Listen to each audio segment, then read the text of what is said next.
Dobre jutro, Abraham, to you and yours.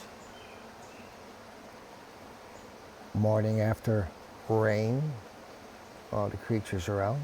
This is the fourth video this chilly morning in the 19th epistle of the book of Judges. This probably being the last video. And so Samuel, you left off with Samuel writing about the old man in the same neck of the woods that this stranger and his wife are from, this Levite. So the old man says to him, Pax vobis, about that incredible greeting that we hear in Mass. Peace be to you, Pax vobis. I will give all things that are necessary, only I beseech thee, tarry not in the street. Don't stay here in the street. I'm not from here, though I'm living here. Do not do this, especially you being a Levite. Not of the Benjamin tribe, at least. So he brought him into his house and gave provender to the Levites' asses. And after they had washed their feet, he received them to a banquet. They, making merry, and after the labor of their journey, refreshing their body with meat and drink. Then came men of that city, the children of Belial, that is to say, men without yoke. Ever hear that expression? You're without yoke. It means you're worthless, worthless men. Men without yoke, men without God, without direction. Except for that of man. No spiritual grounding per se. So they beset the old man's house and began to knock at his doors, crying to the master of the house and saying, bring forth the man that entered into your house, that we may abuse him. They're being pretty darn direct and forward what they want to do with him. Doesn't this sound familiar? It's happened with Lot. Huh? He brought angels into his house. Everyone was curious about these two strangers. And the old man went out to them and he says to them, do not so, my brothers. Do not this evil, because this man is entered to my lodging. And cease from this folly. I have a daughter that is a virgin, and this man hath a concubine.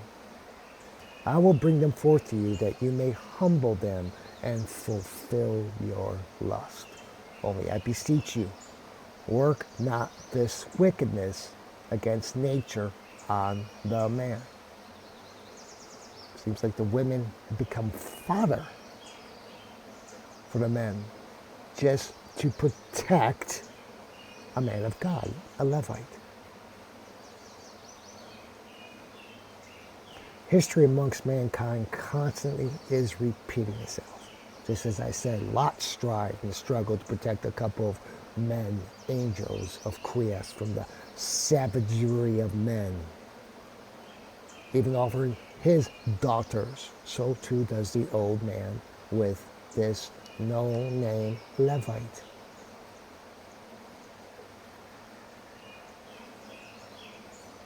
Shall we refresh ourselves with this 19th chapter of Genesis? And the two angels came to Sodom at evening, Lot sitting at the gates of the city, who, when he had seen them, rose up and went to meet them, and adored prostrate on the ground, and said, I beseech you, my lords, turn into the house of your servant and lodge there. Wash your feet, and in the morning you shall go forth on your way. The angel said, no, but we will abide in the street. Messengers of God fear no man.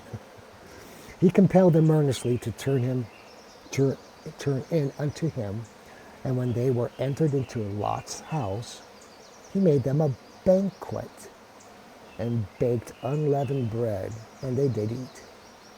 Before they went to bed, the men of the city beset the house from young to old, all the people together. And they called to Lot and said to him, where are the men that came in to thee at night? Bring them forth hither, that we may know them. Lot going forth of them shuts the door after him, and he says, do not so, I beseech you, my brethren, do not commit this evil. Lot continues, I have 2 daughters. 2. 2 again. A wife and his daughter, and 2 daughters with Lot. I have 2 daughters that have not yet known man. I will bring them forth to you, then it shall please, so that you do no evil to these men, because they have entered under the shadow of my roof. But they said, get thee back thither. And again, thou camest in, said they, as a stranger. What, to be a judge? Now we will do evil to you rather than upon them. So they did violence to Lot, exceedingly. And it was even now at the point that they would break the door.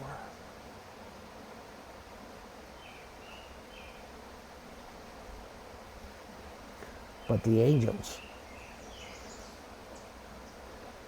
put out their hands and pulled Lot to them into the house and shut the door. And them that were near the door were struck with blindness, from the very least of them to the greatest and strongest of them. Now blind, the invading men struggled to find the door.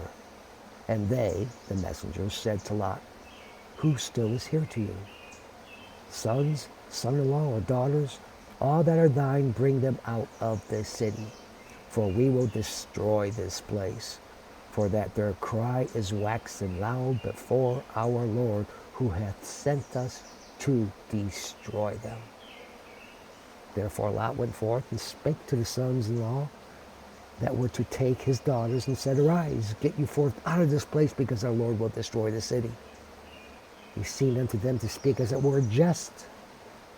And yet when it was morning, the angels urged him, saying, arise, take thy wife and the 2 daughters which thou hast, lest thou also perish withal in the wickedness of the city. He lingering, they took his hand, and the hand of his wife, and of his 2 daughters, because our Lord spared him.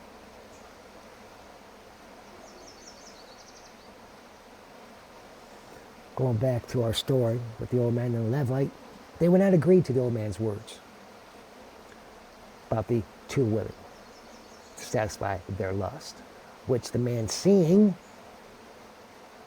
the Levite, he sees all this like the angels did, he brings forth his concubine to them. Doesn't say wife, Samuel writes concubine. And he delivered her to them to be eluded. In other words, to be abused, molested. Whom when they had abused all the night, they let her go in the morning. But the woman, when the darkness departed, came to the door of the house, where her Lord lodged, and there fell down. Levite, he's a man of God, he's not a fighting man. Some men of Quiest were fighting men, but very rarely. This wasn't a person who was afraid. He didn't want to be abused. He didn't want to be savaged by these men, probably put to death.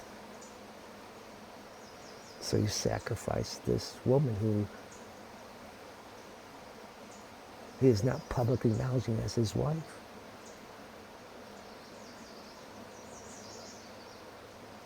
Morning comes. The man rises and he opens the door that he might finish the journey that he begun. Just a little ways to go yet. And behold, his concubine lay before the door, her hands spread on the threshold. To whom he thought she was at rest, and he speaks, arise, let us walk. She doesn't answer. Perceiving that she was dead, he takes her, lays her upon his ass, and returns to his house, finishes his journey. Herein, creatures, ladies and gentlemen, children, here is the spark of the revolt amongst the Israeli nation. This right here is the spark.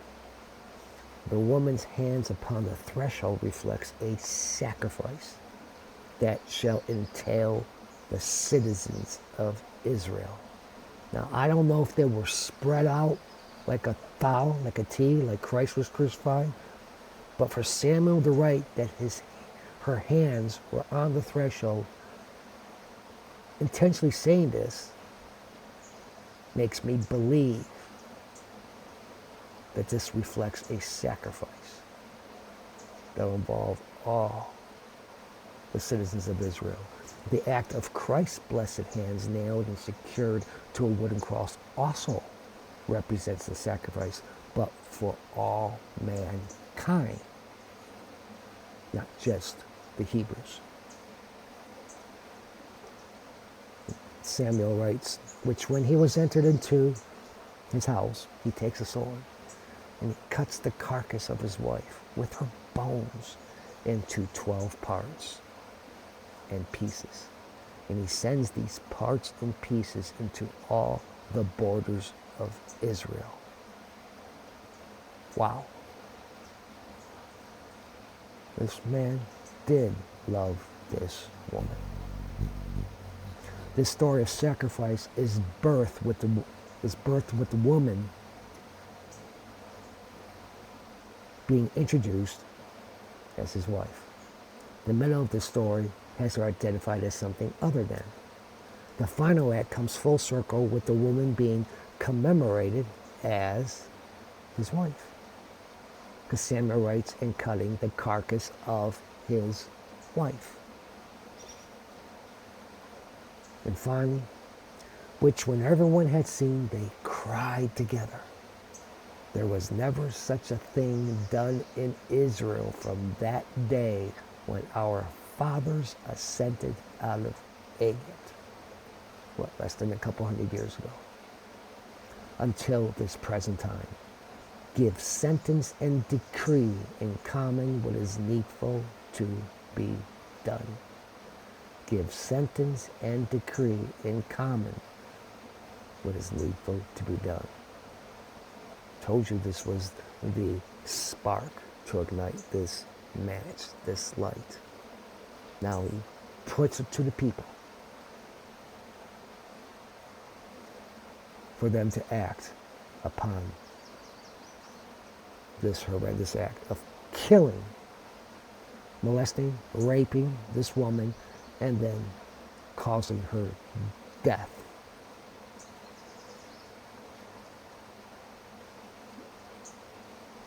Gets uglier yet. When we next meet, we'll start up with the 20th chapter, the book of Judges, to see how far these Israelites are sinking themselves away from what Moses, Yehoshua, struggled and strived to plant, this beautiful seed of our Lord's church amongst men. Until next we meet.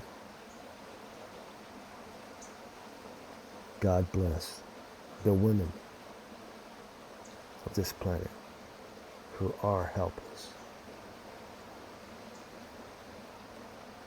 against the evils of men.